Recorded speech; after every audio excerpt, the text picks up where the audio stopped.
Well, our president took a strong stand in Kenya, going back to his daddy's home. Was he standing against radical Islam? No, he was standing before those Kenyans in favor of gay rights. But then the president was rebuked by the president of Kenya himself. Well, the president's action drew a great deal of attention after Christian leaders and some politicians in the country warned him not to bring up the subject. Dale Hurd has the story. Today, President Obama held talks with Ethiopia's leaders on counterterrorism, human rights, and regional security. He's the first sitting American president to visit the East African nation. Obama wrapped up a two-day trip to Kenya Sunday, urging the homeland of his father to root out corruption, treat women and minorities as equals, and to protect the rights of homosexuals. I've been consistent all across Africa on this. I believe in the principle of treating people equally under the law, and that they are deserving of equal protection under the law, and that the state should not discriminate against people based on their sexual orientation. But in a tense exchange, Kenya's president rejected Obama's message on gay rights, saying it was one value that Christian Kenya does not share with the United States. The fact of the matter is that Kenya and the United States, we share so many values, but there are some things that we must admit we don't share. Our culture, our societies don't accept. This is why I repeatedly say that for Kenyans today, the issue of gay rights is really a non-issue. In Kenya, homosexual relations carries a punishment of imprisonment.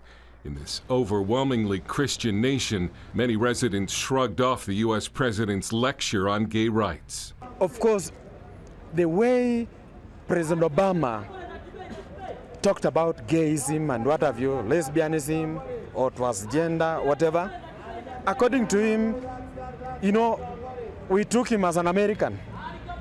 He was answering like an American. He was for, but according to our African culture, the Christian beliefs, we say no. Dale Hurd, CBN News. Well, maybe Africa will be the fountainhead of a new wave of Christian belief, because we applaud their strong stand about cultural righteousness. Well, here at home, Hillary Clinton is laying out her ideas of what she would do as president, including taking on global warming. And she has a new tax plan. John Jessup has that story from our CBN News Bureau in Washington. Here's John. That's right, Pat. The former Secretary of State unveiled her plan Sunday to fight climate change. It includes revamping the tax code to promote renewable energy and possibly imposing changes on the coal industry. Clinton says people just aren't paying attention if they don't think climate change is real. But polls repeatedly have shown climate change ranks at the bottom of voters' concerns. And Friday, Clinton talked about her new plan for taxes on capital gains, which includes business investments. She wants higher rates to encourage longer-term investments, but conservatives quickly criticized her ideas, saying it would raise taxes on investments to the highest rates in decades at a time when the U.S. is experiencing the weakest economic recovery since World War II. Well, a group called the Satanic Temple unveiled a bronze statue in Detroit this weekend, paying tribute to Satan. The event attracted so much publicity that out-of-towners drove in to see it, and Detroit police had to take up positions to keep the calm. We support anyone's First Amendment right. It just seemed like it would be a historic event. The goat-headed figure stands 9 feet tall. The Satanic Temple had plans for a private event, but the restaurant owner canceled its reservations after learning what was planned.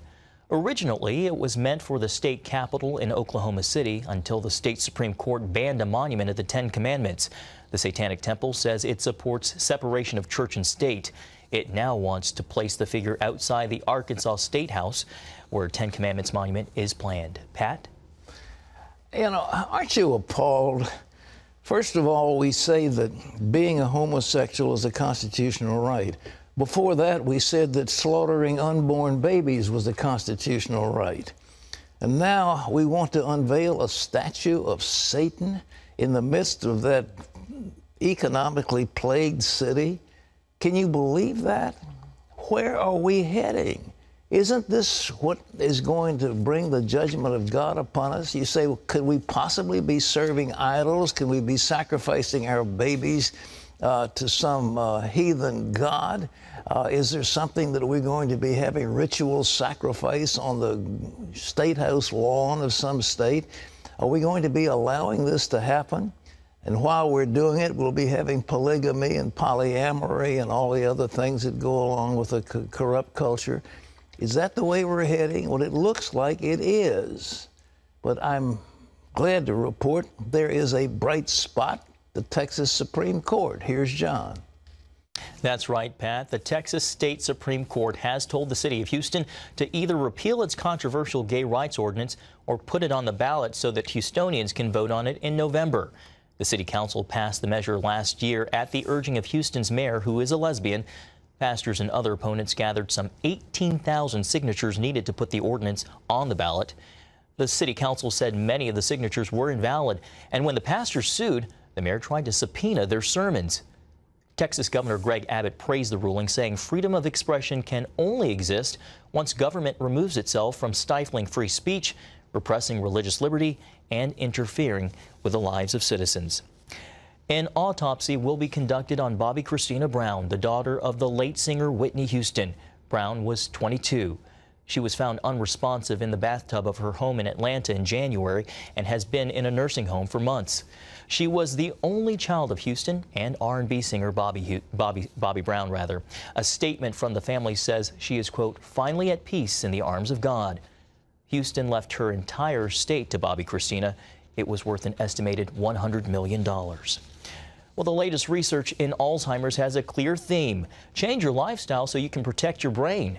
Regardless of possible progress on new experimental drugs, there are some basic everyday steps people can take to keep their brains healthy as they get older. They include getting better sleep, exercising your brain through activities like crossword puzzles or music lessons, staying active because what's good for the heart is good for the brain, keeping up your mental health, avoiding problems like loneliness and stress, and eating healthy with a diet high in fruits and vegetables and lower in fat and sugar. Pat, that's good for your arteries. What's good for your arteries is also good for your brains and keeps blood flowing to your brain. Phosphatidylserine complex. Say that fast 3 times. we had phone calls the last time you mentioned that saying, what was that? What was that? All right, quick.